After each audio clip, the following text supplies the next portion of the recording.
दोस्तों, शायरी एक रवैये का नाम है।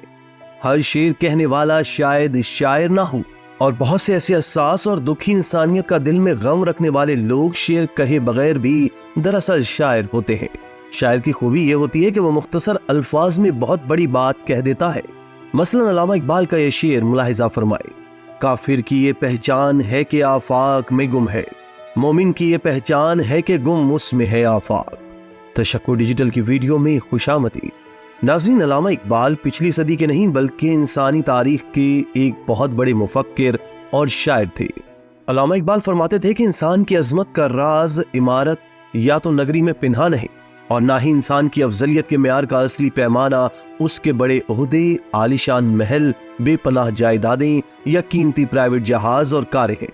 असल बात तो फकीरी और कलंदरी है जो रूहानियत का दर्ज देती है, और ये रुतबा तकवा और किरदार की बुलंदी से हासिल होता है। अल्लामा इकबाल फरमाते हैं, मेरा तरीक अमीरी नहीं फकीरी है, खुद ही ना बेच गरीबी में नाम पैदा कर। अल्लाह ताला के हकूक अदा करना तो हर इंसान का फर्ज है, लेकिन गफूर रहीम का ये फरमान भी है कि बंदों के हकूक अल्लाह के हकूक से भी ज्यादा अहम है। और इसी चीज को अल्लामा इकबाल ने बड़ी खूबसूरती से इन अल्फाज में अदा किया है। खुदा के आशिक तो हैं हजार, बनों में फिरते हैं मारे मारे, मैं उसका बंदा बनूंगा जिसको खुदा के बंदों से प्यार होगा।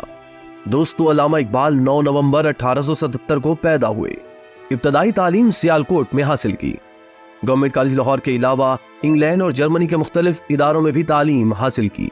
उनको उर्दू, फारसी, अरबी और इंग्लिश ज़बानों पर मुकम्मल उबूर हासिल था।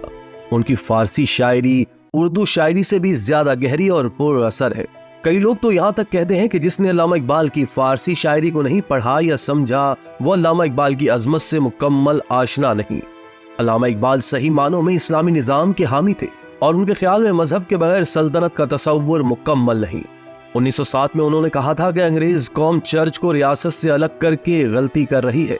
फिर 1931 में उन्होंने फरमाया कि अगर मगरिब 20वीं सदी की इब्तदा में ऐसा ना करता तो शायद पहली जंग अजीम, जिसमें लाखों इंसानी जानें तल्फ हुई, शायद ना लड़ी जाती। चूंकि मजहब को रियासत से अलग करके मगरिब ने इखलाकियात को खुदा हाफिज कह दिया। अल्लामा इकबाल रिवायत शिकन शायर है। उनका कलाम दुनिया के किसी भी अजीम शायर के कलाम से कम नहीं। उनसे पहले गजल और नज़म के मौज़ूआत में साकी, गुल बुलबुल, मैखाना और गजाल का जिक्र मिलता था, लेकिन उन्होंने मर्द मोमिन, शाहीन, खुदी, लाला व जुगनू, फितरत, इबलीस और खुदी जैसे मौज़ूआत को भी मुतारिफ करवाया। अल्लामा इकबाल को इनकलाबी रहनुमा इसलिए कहा जा सकता है कि उन्होंने अपनी शायरी के जरिए मुस्लिम उम्मा, खुसूसन नौजवानों में इनकलाबी रूह फूंक दी। उन्होंने नौजवानों को शाहीन करार दिया। शाहीन की तमाम तर खुसूसियात का अहाता किया कि वो कभी किसी का मारा हुआ शिकार नहीं खाता, गैरतमंद होता है, बेताल्लुक होता है, क्योंकि आशियाना नहीं बनाता। नाजरीन, अल्लामा मोहम्मद इकबाल ने बर्रे सगीर के मुसलमानों में आज़ाद रियासत के ख्याल को जन्म दिया था। उनके अल्फाज में ये ताकत थी कि उन्होंने उम्मत मुस्लिमा को उनके हकूक के लिए जद्दोजहद करने और आज़ादी के लिए कदम आगे बढ़ाने की तरगीब दी। अल्लामा इकबाल ने बर्रे सगीर के मुसलमानों को गुलामी की जंजीरों से निजात दिलाने के लिए जुदागाना कौमियत का एहसास उजागर किया और अपनी शायरी से मुसलमानों को बेदार किया। उनके अफकार और सोच ने उम्मीद का वो चिराग रोशन किया जिसने ना सिर्फ मंजिल बल्कि रास्ते की भी निशानदही की।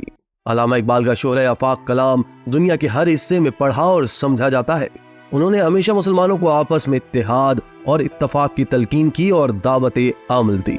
उर्दू और फारसी के अजीम शायर अल्लामा इकबाल ने सारे जहां से अच्छा और लब पे आती है दुआ बन के तमन्ना मेरी जैसे शोरे आफाक तराने लिखे, जबकि शिकवा और जवाब शिकवा जैसी नज़मों ने खूब दाद समेटी। अल्लामा इकबाल ने पाकिस्तान का ख्वाब देखा। यही वजह है कि कायदे आज़म मोहम्मद अली जिन्ना अल्लामा इकबाल को अपने लिए मशअले राह मानते थे। उन्होंने अल्लामा के ख्वाब को ताबीर में बदल दिया। हमें अपने पाकिस्तान की हिफाजत करनी है, जो हम इंशाअल्लाह जरूर करेंगे, लेकिन इसकी शर्त यह है कि हमें अल्लामा इकबाल के कलाम को न सिर्फ समझना होगा बल्कि उनके अफकार को अमली जामा पहनाना होगा। अल्लामा इकबाल बगैर किसी शक के एक बहुत बड़े मुदब्बिर, अजीम शायर, बेहतरीन सियासतदान, दूर रस सोच वाले स्टेटसमैन और सबसे बढ़ के एक आला तरीन इंसान थे। इसी तरह की मजीद वीडियोस के लिए हमारा चैनल सब्सक्राइब करके बेल का आइकॉन प्रेस करें। इसके अलावा एहलियान कराची के लिए रोजनामा तशक्कुर हर स्टॉल पर मौजूद है।